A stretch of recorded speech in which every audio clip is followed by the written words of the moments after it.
Most people spend their whole lives being taught one thing about debt. Fear it, avoid it, pay it off as fast as you can. Never let it near your life unless you absolutely have no choice. That sounds responsible. It also leaves out one of the most important truths in finance. Debt is not a moral category. It is a tool, and a tool does not decide your future by itself. The hand holding it does. I learned that very early, though not in the dramatic way people prefer when they tell money stories. I did not wake up one morning, read a clever book, and suddenly understand leverage. I watched people, I watched businesses, I watched families. I watched who got stronger when capital entered their lives and who got weaker. And the pattern was almost always the same. Debt made foolish people more fragile. Debt made disciplined people larger. That is a different sentence from the one the public repeats. The public likes clean slogans because clean slogans remove the burden of thinking. Debt is bad.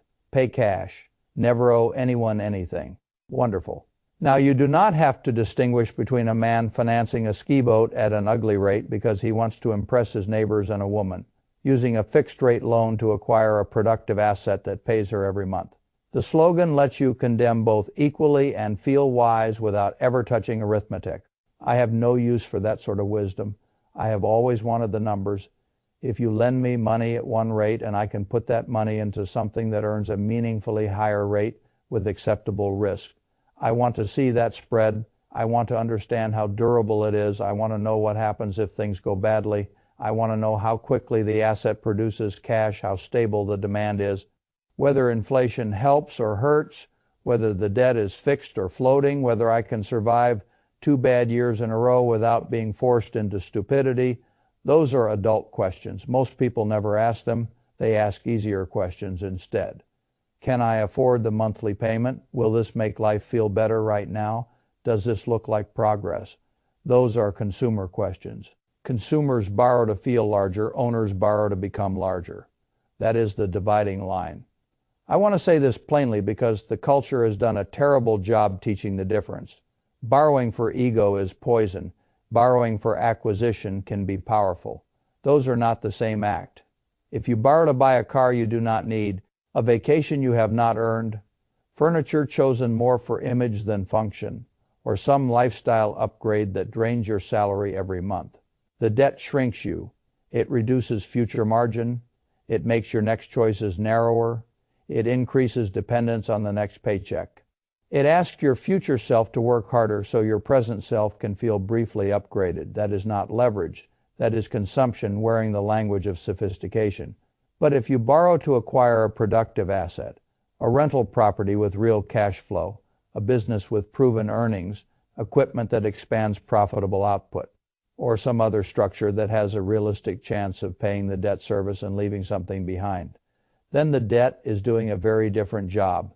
It is not financing your image, it is financing control, and control is where wealth begins. There is a sentence I wish every young adult understood before signing anything with a lender. The issue is not whether you have debt. The issue is what the debt owns.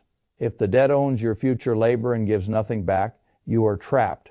If the debt controls something productive that sends money or equity back toward you, then you may be using the same banking system that weakens most people to strengthen yourself. That is the real shift, not rebellion, not magic understanding. Now, I want to be careful because there is another mistake people make when they first hear an idea like this. They become intoxicated by leverage. They hear that the wealthy use debt and they conclude that debt itself must be the secret. That is like hearing that surgeons use knives and concluding that knives are therefore proof of healing. Number debt is powerful only when it sits inside discipline. Loans magnify discipline. They also magnify stupidity.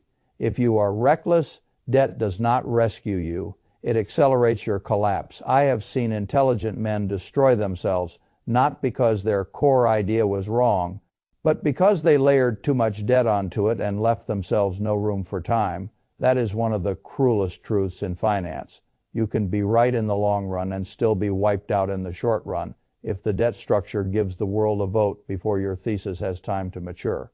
This is why I never start the conversation with bravado. I start it with margin. How much room exists between your obligations and your capacity? How much liquidity exists between your confidence and your next mistake? How much cash, how many reserves, how much time, how much flexibility, how much tolerance do you have before one vacancy, one rate reset, one bad quarter, one weak season, or one repair bill turns your plan into a forced liquidation? That is the real beginning of leverage, not the loan, the cushion. A man who borrows to the maximum because the bank approved him is not being clever. He is letting the bank define his tolerance. The bank's concern is whether, statistically, it can get paid back. My concern is whether the structure leaves me able to sleep and still exploit future opportunities. Those are not the same objective. Banks approve many things I would never touch. Banks do not live my life after the document is signed. That is why I always come back to one practical rule: never borrow to the limit of what you qualify for. Borrow to the limit of what still leaves you strong if life becomes rude.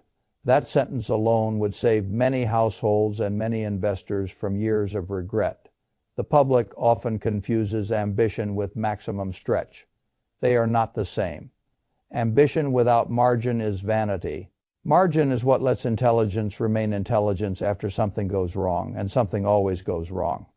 Now let us talk about spread, because once you understand spread, much of the emotional confusion around leverage disappears. Spread is just the difference between what your capital costs and what the asset returns. That is the whole thing. If money costs me 6% and the asset produces 12% with acceptable risk, I have a positive spread. If money costs me 7% and the asset gives me nothing but a nice feeling or a highly uncertain hope of appreciation, I do not have leverage. I have a financed fantasy. This is why I dislike the way ordinary people talk about borrowing. They say, "Can I manage the payment?" That is not the right first question. The first question is, what does the asset return? After all, realistic costs and stress realistic, not perfect case, not brochure case realistic. If you are buying a rental property, the gross rent is not the yield. That is a Child's calculation. You subtract taxes, insurance, maintenance, vacancy, management, if applicable, repairs, and every other recurring burden that the proud first time owner tries to ignore until it humiliates him. Then you ask what the property really throws off after debt service. If you are buying or expanding a business, you do not borrow because revenue looks large. Revenue has ruined many men. You borrow because the cash generation margins, durability, and downside case make sense. You must become a person who falls in love with the economics, not the object. That is one of the most valuable shifts any investor or operator can make. It is very easy to fall in love with a building, a brand, a deal, a growth story, a neighborhood, a business model. It is much harder and much more profitable to fall in love with the numbers. The numbers tell the truth. The object flatters the ego. There's another distinction here that matters. Cash yield protects you. Appreciation rewards you. Most amateurs borrow against appreciation and call it strategy. They say the area is hot, the business will be worth more, the market will re-rate, the next cycle will take care of everything perhaps. But if your structure requires appreciation in order not to fail, you are depending on future sentiment to rescue present arithmetic. I dislike that very much. I want the debt service to be handled by the asset as much as possible. I want the appreciation, if it comes to be the gift, not the life support. That is a huge difference. A person who borrows against a cash flowing asset is structuring a machine. A person who borrows against hope is just writing a nicer caption for speculation. Now, inflation changes this discussion in important ways, and most people do not understand how. They think inflation is simply rising prices. Groceries up, insurance up, repairs up. That is how ordinary households experience it, and it is painful enough. But for an owner with the right debt structure, inflation can also quietly improve the position. If I borrow at a fixed rate for a long period and the dollars I repay later are worth less in real terms than the dollars I borrowed, then inflation is helping shrink the real burden of the debt. If at the same time the income from the asset can rise with inflation, rents rise, service prices rise, business revenue rises, then the gap becomes even more interesting. The debt payment remains fixed while the cash inflow improves. That is a powerful arrangement, not because inflation is good, because fixed debt can become more attractive in real terms when inflation persists. This is why I have always preferred fixed rate debt to floating rate debt when possible in inflation prone periods. A floating rate may look clever in the beginning, but you are taking a private view on the future path of money, and you are allowing the bank to rewrite your carrying cost at the very time you may least want surprises. Fixed debt gives the owner one of the most valuable things in finance: predictability. Predictability is underrated because it is boring. I love boring. Boring lets me think. A floating rate structure can make sense in certain very special conditions or short windows, but most ordinary people who borrow into assets should prefer fixed terms where possible. I want to know what the cost is. I want to know what the carrying burden is in ugly environments. I want the uncertainty to sit on the revenue side as little as possible and the financing side even less. That is how you stay alive. And survival over long stretches becomes one of the greatest compounding advantages of all. Now let us talk about credit positioning, because leverage is not only about the debt you use, it is also about the reputation you build with the people providing it. Most people think a credit score is a grade. I think of it as a capacity signal. It tells the banking system whether you are a controlled operator or a desperate one. It affects the price at which capital is offered to you. That price is not a trivial detail. It changes the spread. It changes what opportunities remain attractive and which become foolish. It changes how fast you can scale prudently and how much unnecessary friction you pay over time. So yes, I want the score high, but more than that, I want the habits underneath it to be sound. Pay on time always. Keep utilization low. Do not open credit lines impulsively. Do not turn every increase in access into an excuse to spend. Build reserves. Document income clearly. Understand how lenders see you. Banks love the borrower who looks like he does not need them. That is one of the more amusing truths in the system. The person who most desperately needs credit is often offered the worst version of it. The person who could likely survive without it is offered the cleanest structure, the lowest rates, the longest term. The greatest flexibility. Complaining about that is a waste of energy. Understanding it is profitable. This is why I tell people to stop thinking of credit as emergency permission and start thinking of it as positioning. The same person 6 months or a year earlier can make his future cost of capital much cheaper by cleaning up utilization, building reserves, protecting payment history, and looking like a borrower the bank would prefer to have. That is not vanity. That is engineering. And once you begin thinking like that, you stop waiting until the opportunity appears to become prepared. You prepare before the opportunity arrives. Then when the opportunity comes, you move with the calm of someone who already built the platform rather than the panic of someone who is trying to create the platform while the deal is in front of him. That is a tremendous advantage. Preparation is where speed comes from. The public thinks speed comes from instinct. It usually comes from earlier structure. Now there is another level beyond simply buying one asset with borrowed money. The public often thinks the story ends at acquisition. Get approved, buy the thing, hope it works. Number, that is only the first chapter. The real goal, if you are serious, is to use the positive output from the first productive debt to create the second, then the third, until the machine begins funding itself more than your salary funds it. That is when leverage becomes truly interesting. I am not talking about wild overexpansion. I am talking about compounding systems. One asset throws off cash. You do not consume all of it. You reinvest part of it. That funds the next down payment, the next expansion, the next layer of productive control. That is how ordinary people build structures that begin to outgrow their wage alone. The amateurs consume the first profits, the professionals recycle them. That is a large part of the difference. The first profitable property buys another. The first business expansion funds the next productive capacity increase. The first strong cash flow stream becomes seed capital for the next. Then, slowly at first and then more noticeably, your labor is no longer the only thing supporting your future. Systems start supporting it too. That is where financial power begins. Not when you look rich, when your structure starts producing cash with less dependence on your daily presence. And here I must say something many people do not want to hear.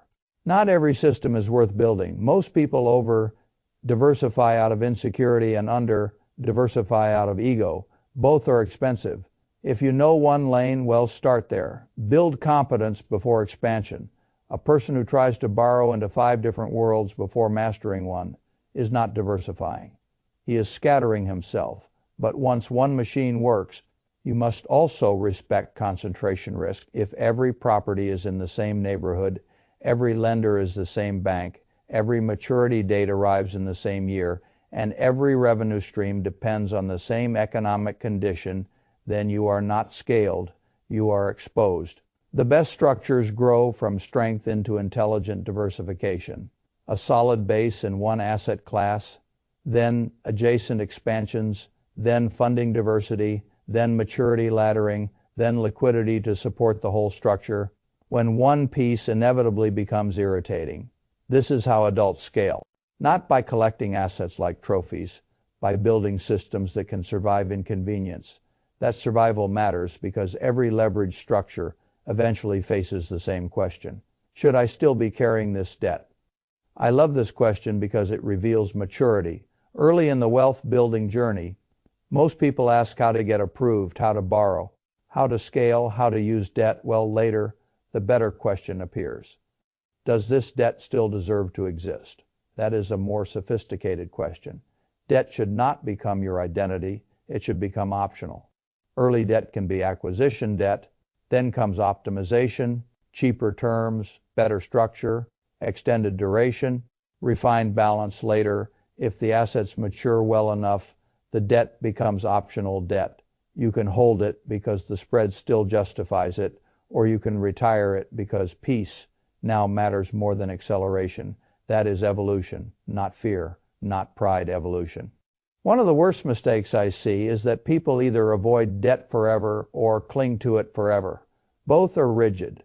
Wealth is not built well through rigidity. It is built through judgment. If I have debt at 3% and my productive assets are earning much more, I am in no hurry to eliminate it purely for emotional cleanliness. If I have debt at 9% and the asset is no longer supporting it adequately, sentiment has no place in the conversation. That debt must go. Emotion is useful in marriage and music. In debt structure, arithmetic wins always. Now, behind all of this lies a deeper war, and it is not financial first, it is psychological. Debt amplifies the operator. That may be the most important sentence in this whole discussion. If you are disciplined, debt magnifies discipline. If you are greedy, it magnifies greed. If you are patient, it magnifies patience. If you are impulsive, it magnifies impulsiveness. That is why some people are destroyed by leverage and others are strengthened by it. The debt did not insert a character. It revealed and amplified the one already there. This is why I care so much about internal structure before financial structure. A person who cannot resist lifestyle inflation will sabotage even a good leverage system. The first asset performs, then confidence rises, then he upgrades the car, enlarges the house, expands the visible life, and consumes the positive spread that should have been compounding. That is how perfectly workable structures stay small. The money starts coming in, but it leaks out through ego.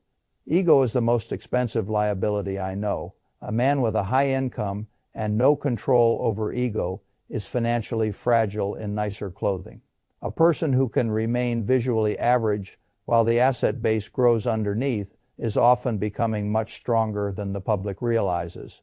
That is maturity, not appearance. If you cannot stay calm while holding debt, you probably borrowed too much. If you lose sleep over rate changes, vacancy, market moves, or the possibility of one bad quarter, the leverage is not serving you, you are serving it. That is the wrong hierarchy. I want debt to feel like a lever, not a master. That means positive cash flow reserves, fixed structures where possible, and enough room in life that a temporary setback does not become an identity crisis. Because the purpose of leverage is not speed alone. It is scale with survivability.